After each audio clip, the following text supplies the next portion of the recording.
2 years after first contact, the Confederation Council chambers buzzed with heated debate.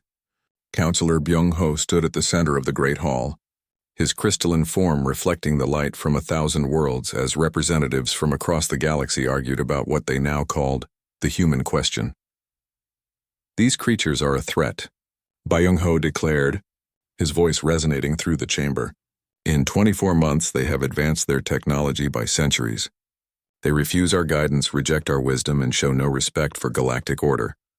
Admiral Sun Young, the Confederation's chief military strategist, activated her holographic display. Her scaled serpentine form moved gracefully as she presented her findings. "Honorable counselors, the humans have achieved the impossible. They have reverse-engineered our communication systems, developed crude but functional faster-than-light engines, and established colonies on 3 worlds in their home system." Murmurs of disbelief rippled through the chamber. Representative Kethmar of the peaceful Dulani spoke up. "That's impossible. It takes most species centuries to develop interplanetary travel after first contact.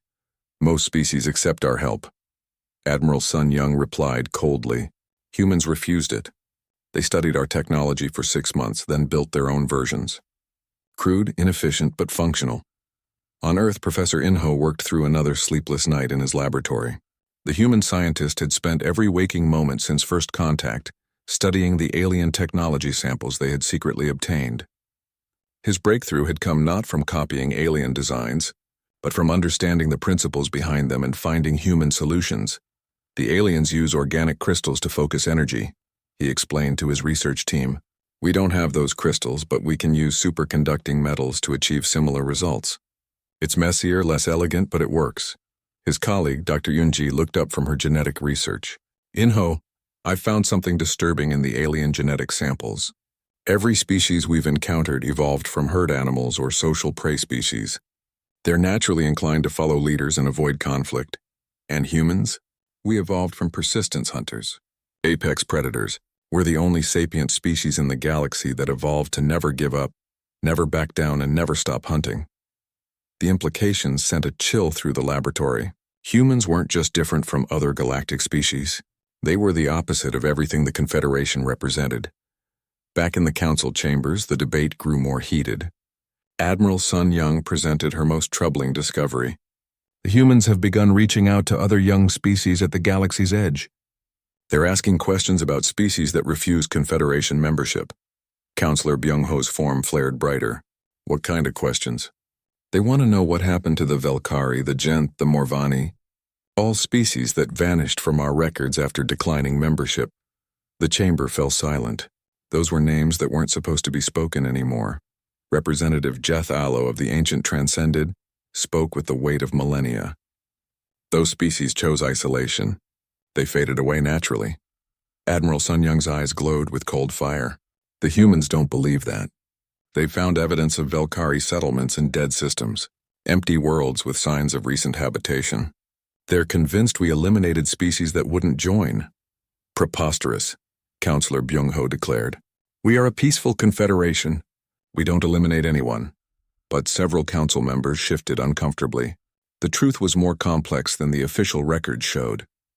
On Earth's moon, Captain Dongmin stood in the command center of humanity's first off-world military base. The structure was crude compared to alien technology, built from human materials using human methods, but it was theirs. "Report," he ordered. Commander Lee Jun, humanity's first spaceborne officer, activated the tactical display. "Sir, we've confirmed alien surveillance of our system. At least 15 ships maintaining watch from the outer system. They're not hiding very well," Dongmin observed. "No, sir. I think they want us to know they're watching." Dr. Yunji's voice came through the communication system from Earth. "Captain, I've finished analyzing the genetic data from all known Confederation species. You need to see this." The holographic display showed the evolutionary trees of dozens of galactic species. Every single one showed the same pattern: peaceful, cooperative species that had evolved to avoid conflict and submit to authority. "They're all the same," Dr. Yunji explained. "Different physical forms, but the same basic psychology. The Confederation isn't a union of diverse species. It's a collection of naturally submissive ones." "And the species that weren't submissive?" Dongmin asked. "Gone. Every single one. The pieces fell into place." The Confederation hadn't grown through peaceful expansion. It had grown by eliminating any species that wouldn't conform to their vision of galactic harmony. Admiral Sun Young presented her final recommendation to the Council. We must act before the humans spread their influence further. I propose immediate containment. A blockade of their system until they accept proper guidance. Councillor Byung-ho supported the motion. These humans are a disease. Their refusal to accept authority could spread to other species. They must be contained or eliminated. The vote was close, but the motion passed. Within days, a Confederation fleet surrounded the human solar system, preventing any ships from entering or leaving. The blockade commander, Admiral Wu Jin, broadcast the standard message to Earth. By order of the Galactic Confederation, this system is under quarantine until its inhabitants accept proper integration into galactic society. Captain Dong Min's response was broadcast on all frequencies. This is Captain Dong Min of the Human Defense Force. We reject your authority over our system. Any attempt to board our vessels or land on our worlds will be considered an act of war. Admiral Wu Jin was shocked. No species had ever threatened the Confederation before. You cannot fight us. We have technology beyond your understanding. Maybe, Dongmin replied, but you'll have to prove it. The blockade settled into a tense standoff. The aliens expected the humans to surrender within months as the isolation took its toll. Instead, the humans used the blockade as a learning opportunity. Every ship in the blockade became a subject of study. Human scientists analyzed their energy signatures, communication patterns, and tactical formations. They learned how alien shields worked, how their weapons functioned, and most importantly, how they thought. Professor In-ho made the breakthrough that changed everything. They're not trying to understand us, he told the Emergency Council of Human Leaders. They're trying to control us. Every piece of their technology, every protocol, every system is designed around the assumption that users will follow orders without question. What does that mean? Asked Captain Dongmin. It means they've forgotten how to fight an enemy that refuses to surrender. They don't know what to do with us. Dr. Yunji added her own discovery. I've been studying their psychology through intercepted communications. They're genuinely confused by our behavior. To them, our refusal to submit is a mental disorder that should be cured, not a choice that should be respected. Captain Dongmin smiled grimly. Then they don't understand humans at all. The message went out that night to secret human bases throughout the solar system. Phase 2 begins now. Show them what humans do when someone tries to put us in a cage. General Hei-wan stood before the assembled leaders of the Free Species Alliance, her weathered face bearing the scars of 100 battles against Confederation forces. The hidden base, carved deep into an asteroid in a system that didn't officially exist, buzzed with activity as representatives from dozens of species planned their next move. The liberation of Kepler Station was a complete success, she reported to the gathered aliens and humans. We freed over 2 million beings from the compliance camps and captured enough Confederation equipment to arm 10 new resistance cells. President Nare, a survivor from the purged world of Velkethis who had been raised by human refugees, stood to address the assembly. Her purple skin bore the ritual scars of her people, but her eyes held the determined fire that humans recognized as their own. The Confederation calls us terrorists and criminals, she said, her voice carrying the authority of someone who had lost everything and refused to surrender. They're right. We are criminals against their vision of order. We are terrorists to their idea of peace, and we will continue to be both until every being in this galaxy is free to choose their own path. The Alliance had grown far beyond what anyone had imagined possible. Species thought extinct for millennia had emerged from hiding. Others had openly rebelled against Confederation rule, choosing uncertain freedom over guaranteed servitude. Dr. Chan-ho worked in his laboratory aboard the Resistance flagship. The ship humans had named Last Stand. The human weapons designer didn't build better guns or bigger bombs. Instead, he created weapons that impossible species could manufacture and maintain with salvaged materials. The beauty of human engineering, he explained to his multi-species team, is that it doesn't require perfect materials or ideal conditions. We design things to work even when everything goes wrong. His latest creation was a plasma rifle that could be built using components from a dozen different alien technologies. It wasn't as elegant as Confederation weapons, but it worked for anyone with enough determination to pull the trigger. The Confederation's response was swift and brutal. Archon Junseo, supreme leader of the galactic government for over 1,000 years, activated military protocols that hadn't been used in centuries. The infection must be contained, he declared to his war council. These rebels threaten the stability that has maintained peace for millions of years. Admiral Sun Young, now commanding the largest military force the Confederation had assembled in millennia, studied the tactical displays with growing frustration. Archon, the enemy doesn't fight like any opponent we've faced. They have no central command structure, no predictable supply lines, no strategic objectives we can defend. Explain. They fight to free people, not to conquer territory. Every battle is a rescue mission to them. When we fortify a world, they ignore it. When we mass our fleets, they attack our weakest positions. They're not trying to defeat us militarily. They're trying to break our control over the population. The first major engagement came at the Meridian sector, where Confederation forces attempted to retake a cluster of worlds that had declared independence. General Heiwan led the defense with a combined force of humans and aliens that shouldn't have been able to work together. The battle lasted 3 days and changed the nature of galactic warfare forever. Confederation ships, designed for overwhelming firepower and defensive strength, found themselves facing an enemy that refused to fight fair. Human-led squadrons used suicide runs to disable enemy shields, allowing alien vessels to close for devastating attacks.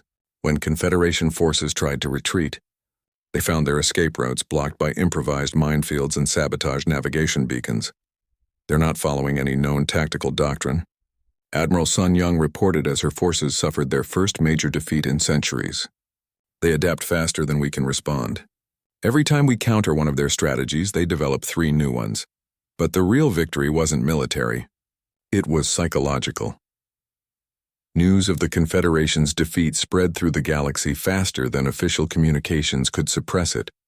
On 1,000 worlds, beings who had accepted their place in the galactic order began to ask dangerous questions. If the mighty Confederation fleet could be defeated by a ragtag alliance of survivors and rebels, what else might be possible?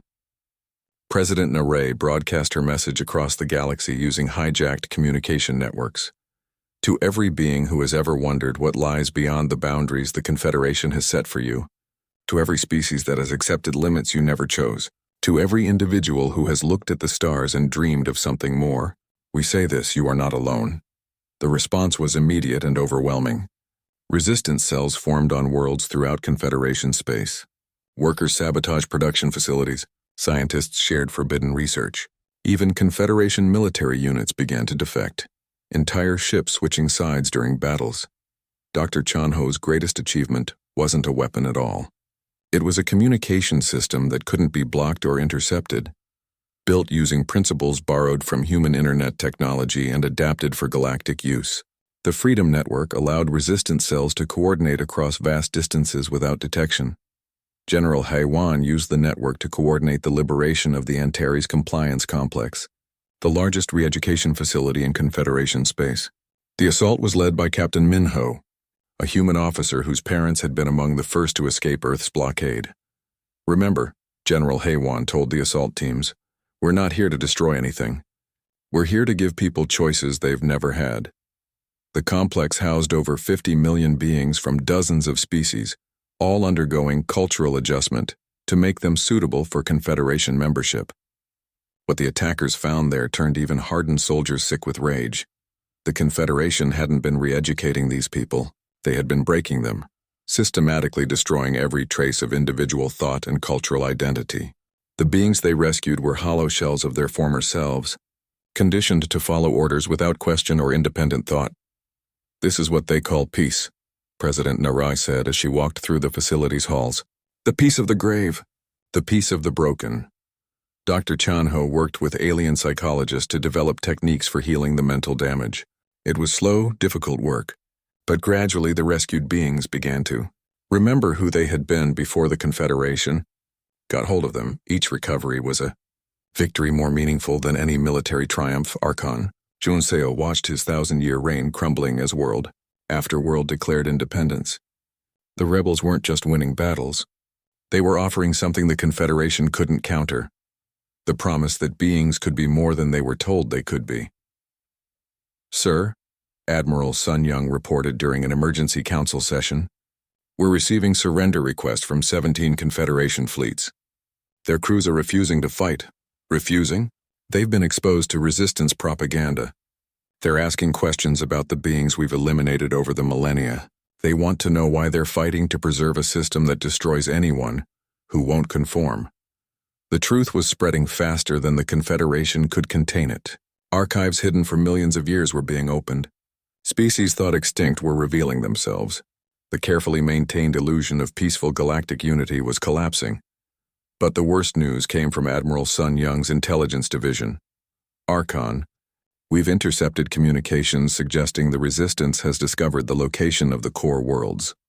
Archon Junseo felt something he hadn't experienced in centuries. Fear. The core worlds contained the Confederation's greatest secret, the truth about who really ruled the galaxy, and why they demanded absolute conformity from every living being. How much do they know? Everything, sir. They know about the collective. The revelation that would change everything was about to be exposed. The Galactic Confederation wasn't ruled by any council of species or democratic government. It was controlled by something far more sinister, a hive mind that viewed individual consciousness as a disease to be cured. General Haiwan received the intelligence report with grim satisfaction. So that's why they're so afraid of us. We're not just fighting for freedom. We're fighting for the right to be individuals. President Narration made the final broadcast that would unite every free being in the galaxy. Citizens of every world, members of every species, the time for hiding is over. We know the truth about what rules us. The choice is simple. Remain slaves to a cosmic hive mind that sees your thoughts as infections to be cured, or fight for the right to be who you choose to be. The response was immediate. Across the galaxy, the fire of rebellion blazed brighter than any star. The final battle for the soul of galactic civilization was about to begin. 50 years had passed since the Confederation blockade began, and Admiral Wu Jin no longer recognized the solar system he was supposed to be containing. What had started as a simple quarantine operation had become something else entirely, something that kept him awake during his rest cycles. The humans should have surrendered decades ago. Isolation was supposed to break their spirit, force them to accept Confederation guidance. Instead, they had turned the blockade into their greatest advantage. Captain Xiong-Ho commanded the latest generation of human vessels, ships that shouldn't exist, but somehow did. Built in secret shipyards hidden in asteroid belts and on the dark sides of moons, these vessels combined human engineering with technologies reverse-engineered from 50 years of studying the blockade fleet. Status report. Xiong-Ho ordered as his ship, the Defiant Spirit, prepared for another reconnaissance mission. All systems green. Captain, his communications officer replied. We're reading 43 Confederation vessels in the outer system, maintaining standard patrol patterns. Xiong-Ho smiled. After 5 decades, the aliens still didn't understand what they were dealing with. Take us out, Silent Running. The Defiant Spirit slipped past the blockade using stealth technology that combined human innovation with alien principles. It shouldn't have worked. But humans had a talent for making impossible things function through sheer determination and creative engineering. On Earth, Dr. Mi Young sat in her underground laboratory, surrounded by artifacts that told a story the Confederation didn't want anyone to know. The human xenoarchaeologist had spent 30 years tracking down evidence of the galaxy's hidden history. Another confirmation, she told her research team, holding up a crystalline data storage device. The Zhenth civilization didn't fade away naturally. They were eliminated after refusing Confederation membership. Her assistant, Dr. Chang Ho, looked up from his analysis station.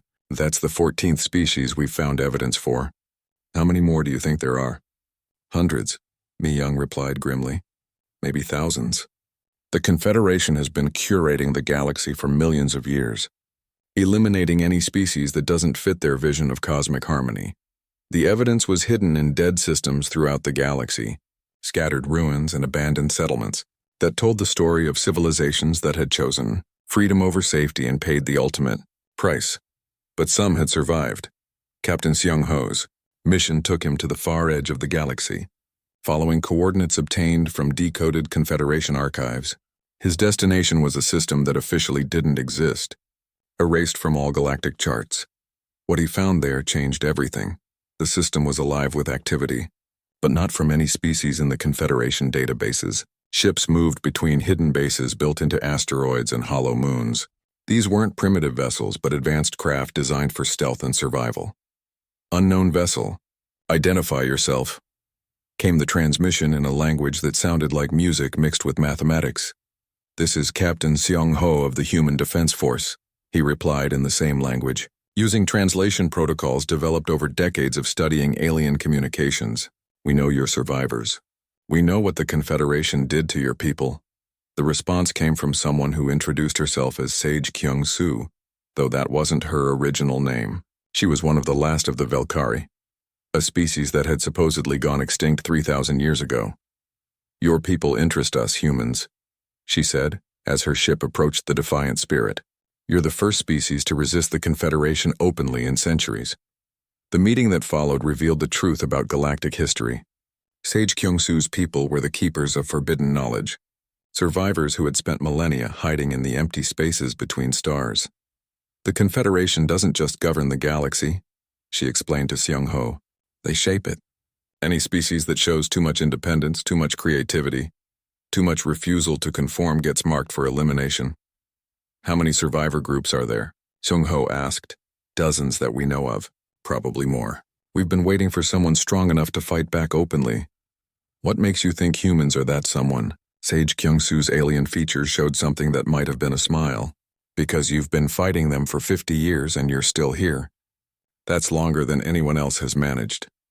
The meeting established the foundation of what would become known as the Ghost Network, a secret alliance of survivor species that had been hiding throughout the galaxy. Humans became the coordinators, using their natural talent for organization and their refusal to accept defeat to unite groups that had been isolated for millennia. Back in Confederation space, Admiral Sun Young presented increasingly urgent reports to the Council. The human problem is spreading, she warned. We're detecting unusual activity in systems that should be empty. Ships moving in coordination patterns that suggest organized resistance. Counselor Byung-ho's crystalline form pulsed with angry light. That's impossible. The humans are contained, are they? Admiral Sun Young challenged. Our blockade ships report equipment failures at an alarming rate. Communication systems malfunction. Navigation computers develop errors. Weapons systems shut down during critical moments. The truth was more disturbing than she could admit publicly. Human agents had been infiltrating the blockade fleet for decades, posing as maintenance workers, cultural advisors, and even entertainment providers. They studied every system, every protocol, every weakness. Dr. Chang Ho, working from a hidden base in the asteroid belt, had perfected the art of sabotage. The aliens design everything around the assumption that users will follow orders, he explained to his team. They never considered the possibility of deliberate misuse. His weapons weren't guns or bombs, but computer viruses and logic traps that exploited the Confederation's reliance on automated systems. A single corrupted data packet could cause an entire ship's computer network to shut down for maintenance. The breakthrough came when human scientists discovered how to manufacture the organic crystals that powered Confederation technology, not perfectly, but well enough to build their own versions of alien equipment. Professor In-ho, now an elderly man but still leading human research efforts, watched as the first human-built faster-than-light drive activated. It's crude compared to their technology, he admitted. It'll break down after a few jumps, and it's loud enough for them to detect across half the galaxy. But it works? Captain Seong-ho asked. It works. The Great Exodus began that night. Not a single massive fleet that could be easily detected and destroyed, but thousands of small ships launching from hidden bases throughout the solar system. They scattered in every direction, carrying human colonists, technology, and most importantly, the knowledge that resistance was possible. Admiral Wu Jin watched in horror as primitive human vessels somehow slipped through his blockade. Ships that looked like they were held together with determination and spare parts outmaneuvered his advanced fleet through sheer unpredictability. How are they doing this? He demanded of his tactical officer. Sir, they're not following any known tactical doctrines. They're improvising in real time, using strategies that make no logical sense. That was the problem.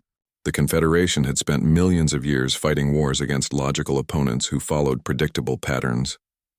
Humans fought like the persistence hunters they had evolved from, adapting constantly and never giving up no matter how hopeless the situation appeared. The first ghost colonies were established in dead systems throughout the galaxy, hidden settlements that existed off all official charts. They weren't trying to build empires or conquer territory. They were doing something much more dangerous, proving that free species could survive and thrive without Confederation approval. Sage Kyungsu visited the first major human colony, established in the ruins of an ancient Velkari world. "Your people amaze us," she told Captain Sung Ho. "You've accomplished in 50 years what took us thousands. What's that?" "You've given us hope." The message spread through the ghost network. Humanity had broken free. If humans could do it, others could too. Species that had hidden for millennia began to reveal themselves, sharing knowledge and resources with the growing resistance. Admiral Sun Young's final report to the Confederation Council was stark. "The human infection has spread beyond our ability to contain. We're facing organized resistance across multiple sectors. I recommend immediate and decisive action." But it was already too late. The fire of freedom had been lit, and it was spreading through the galaxy faster than the Confederation could extinguish it. Ambassador Hyunwoo adjusted his ceremonial robes as the diplomatic shuttle descended toward Earth's surface. The Zephyrian diplomat had conducted first contact with over 40 species during his long career, and the process was always the same. Initial fear, then wonder, followed by eager submission to the greater galactic community. "Remember," he told Dr. Young-hee, the mission's psychological specialist, "keep the humans calm. Primitive species often panic when they realize how small they are in the cosmic order." Dr. Young-hee nodded, her green skin shimmering in the shuttle's lights. The Mentari psychologist had studied hundreds of primitive species, helping them adjust to galactic society. "The reading suggests they're more aggressive than most species we encounter. We should expect some resistance to integration." The shuttle landed in a place called New York, in front of a large building where human leaders had gathered. Ambassador Hyunwoo stepped out with confidence, expecting the usual reaction of awe and worship that came when advanced beings made contact with primitive worlds. Instead, he found himself facing a human military officer who looked him directly in the eye without flinching. The human was tall by his species standards, with dark hair and steady eyes that seemed to evaluate everything they saw. "I'm Captain Dong-min," the human said in passable galactic standard. "Welcome to Earth, we've been waiting for you." Ambassador Hyunwoo blinked in surprise. "You've been waiting?" "We knew someone was watching us," Captain Dong-min replied. "Our telescopes detected your ship. We've been learning your language from your communication signals." This was already going differently than expected. Most primitive species needed months to learn galactic standard, yet these humans had apparently decoded it in weeks. The first meeting took place in what humans called the United Nations building. Ambassador Hyunwoo began his standard presentation, explaining the benefits of joining the Galactic Confederation, the peace and prosperity that came with membership, and the protection offered to member worlds. The human leaders listened politely, asking questions that grew increasingly uncomfortable. "What happens to species that don't want to join?" asked a human female leader. "All species eventually choose to join," Ambassador Hyunwoo replied smoothly. "The benefits are too obvious to refuse." "But what if they did refuse?" Captain Dongmin pressed. "That never happens," the ambassador insisted. Dr. Young-hee watched the human reactions with growing fascination. Where other species showed natural deference to superior technology and knowledge, these humans displayed something she had never seen before. They weren't impressed by the advanced technology. They were studying it. "You're faster than light engines," Captain Dongmin continued. "How do they work?" "That's rather advanced for your current understanding," Ambassador Hyunwoo said condescendingly. "Try us," the human replied. Against his better judgment, the ambassador gave a basic explanation. The humans listened intently, asking technical questions that showed they understood far more than they should. Dr. Young-hee noticed several humans making notes and sketches. "Your weapons?" another human leader asked. "Are they more advanced than nuclear bombs?" Ambassador Hyunwoo hesitated. "Why do you ask about weapons?" "We like to know what we're dealing with," Captain Dongmin said simply. The psychological evaluation sessions that followed were unlike anything Dr. Young-hee had experienced. Most primitive species showed predictable patterns of behavior when confronted with advanced civilizations. Humans showed something else entirely. "Tell me about your goals as a species," she asked Captain Dongmin during a private session. "To survive," he replied immediately. "To grow, to explore, to never accept limits." "What if those limits are for your own good?" Captain Dongmin's eyes hardened. "Who decides what's good for us?" "Those with greater wisdom and experience," Dr. Young-hee explained. "The Confederation has existed for millions of years. We've learned how to maintain peace and prosperity across the galaxy by making everyone the same." The question caught her off guard. By helping everyone reach their potential within the galactic community. "What if our potential is different from what you expect?" Dr. Young-hee had no answer for that. The humans politely declined immediate membership in the Confederation. They asked for time to consider the offer, to study the implications, to consult with their various nations and leaders. "This is unusual," Ambassador Hyunwoo told Dr. Young-hee privately. "Most species can't wait to join." "These humans are different," she replied. "Their psychological profiles don't match any known patterns. They show no natural submission instincts, no pack hierarchy responses. They appear to have evolved from predator stock. Impossible. Predators don't develop intelligence. These ones did." While the official negotiations continued, Captain Dongmin led his own investigation. Human scientists, engineers, and military personnel studied every piece of alien technology they could access. They analyzed the shuttle's metal composition, reverse-engineered communication devices, and most disturbing of all, they began asking about other species. "Are there other young civilizations like us?" Captain Dongmin asked during one session. "A few," Ambassador Hyunwoo replied carefully. "What happened to them?" "They joined the Confederation and found peace." "All of them?"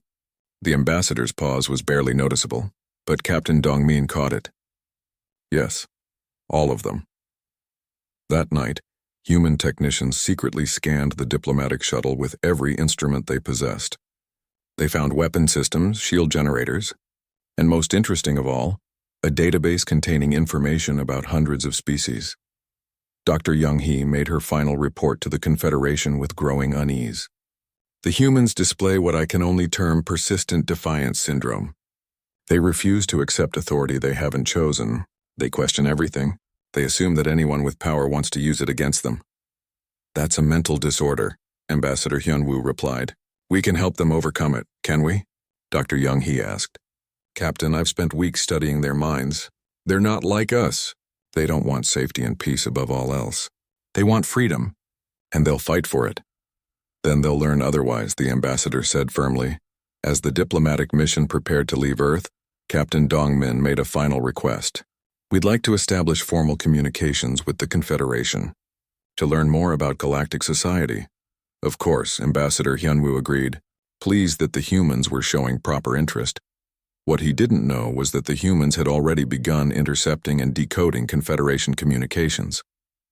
They were learning about ship movements, trade routes, and most importantly, about the dozens of species that had mysteriously vanished from the galactic databases after refusing Confederation membership. As the shuttle lifted off from Earth, Captain Dongmin watched it go with cold determination. The aliens thought humans were primitives who would eventually submit to galactic authority. They were about to learn that humans had never submitted to anyone, and they weren't about to start now. The message went out that night to every human military base, research facility, and government on Earth. They're not what they seem. Prepare for the worst, hope for the best, but be ready for war. The stars had never looked so empty to Captain Jae-won as they did now, standing on the bridge of the Stellar Harmony. His forearms moved across the control panels with practiced ease, his blue skin reflecting the soft glow of the ship's displays. The Velthari had been exploring space for over 3,000 years, and Jae-won had spent the last 40 of those years pushing into the dark edges of the galaxy, where nothing interesting ever happened. "Captain," called Dr. So-min from her station, her voice carrying the musical tones of her people. The Cathari scientist's silver eyes sparkled with excitement as she studied her readings. "I'm detecting something unusual in the next system." Jae-won's interest stirred for the first time in months. "Define unusual, Doctor." "Life signs. Complex ones." "And Captain?" So-min paused, her delicate features showing confusion. "There are billions of them. Commander Tejo, the ship's military advisor, looked up from his post. The scarred veteran of the Rim Wars had seen enough surprises to know they were rarely good news. Billions? That's impossible, and nothing lives out here. The stellar harmony dropped out of faster-than-light travel at the edge of the system, and what they found changed everything. A yellow star burned in the center, surrounded by 8 worlds. The third planet glowed blue and green, wrapped in white clouds that swirled across its surface like a living thing. Full scan, J1 ordered, his excitement growing. The results made no sense. The planet teemed with life forms unlike anything in the galactic databases. Massive cities covered the continents, connected by networks of roads and strange flying machines. The dominant species walked on 2 legs, had no visible armor or natural weapons, and lived for barely 100 years. They called themselves humans, Somin reported, her voice filled with wonder. Captain, they have no telepathic abilities, no enhanced senses, no natural defenses at all, Tejo frowned. Then how did they become the dominant species? Somin studied her readings more carefully. I don't understand it either. They're physically weak compared to any sapient species we know. Their bones break easily, their skin offers no protection, and they can't even see in the dark properly. Yet they've covered their entire planet, J1 observed, watching the display show human settlements spreading across every continent. How is that possible? The crew spent days studying the humans from orbit. What they discovered defied everything they knew about evolution and intelligence. These humans had built cities that reached toward the sky, carved tunnels deep into mountains, and sailed across dangerous oceans in fragile ships. They fought constant wars with weapons that could destroy entire cities, yet somehow they kept growing in number. Look at this, Somin said, showing footage of humans climbing a massive mountain peak. They're risking their lives just to reach the top. There's nothing there, no resources, no strategic value. They're doing it just to prove they can. Tejo watched the images with growing unease. They're not afraid of dying. It's more than that, Somin replied. They seem to seek out danger. They explore places that could kill them. They test limits that other species would never approach. Watch this. The screen showed humans launching themselves into space using primitive rockets that exploded half the time. Others dove into the deepest parts of their oceans, or ventured into frozen wastelands where nothing could survive. Many died, but the survivors kept pushing further. They're insane, Tejo muttered. But J1 found himself fascinated. No, there's something else. Something we've never seen before. The captain ordered detailed scans of human brain patterns. What they found was even more disturbing. Human minds worked differently from every other known species. Where most sapient beings showed natural patterns of caution and social harmony, human brains blazed with chaotic activity. Their neural patterns are unlike anything in our databases, Somin reported. They don't think like a herd species or a pack species. Each individual brain shows completely unique patterns. It's as if they're all thinking different thoughts at the same time. That should make them weak, Tejo said. Unity of thought creates strength. But it doesn't, J1 observed. Look at what they've accomplished. The humans had built flying machines that carried them across their world in hours. They had devices that let them speak to each other across vast distances. They had even begun to leave their planet, sending small metal ships toward their moon. Captain, Somin said quietly, I've been studying their history. In the last 200 years, they've advanced faster than most species do in 2000. They go from not being able to fly to reaching space in less than a century. How? J1 asked. They never stop, Somin replied. When one human dies, another takes their place and continues the work. They don't accept limits. When something seems impossible, they find a way to do it anyway. Tejo studied the weapon readings. Their military technology is primitive but effective. And Captain, they have thousands of different nations on their planet, all armed and ready to fight. Against each other? Against anyone, Tejo replied grimly. I've never seen a species so prepared for war. They don't just have armies, they have entire populations trained to fight. Their children learn about weapons and tactics in school. J1 made his decision. We need to report this to the Confederation. This species, these humans, they're unlike anything we've encountered. As the stellar harmony prepared to leave the system, Somin made one final discovery that chilled her to the bone. Deep scans showed that humans had evolved from predators, not prey animals like every other sapient species in the galaxy. They were hunters who had learned to think, and their eyes still held the patient fire of creatures that never gave up the chase.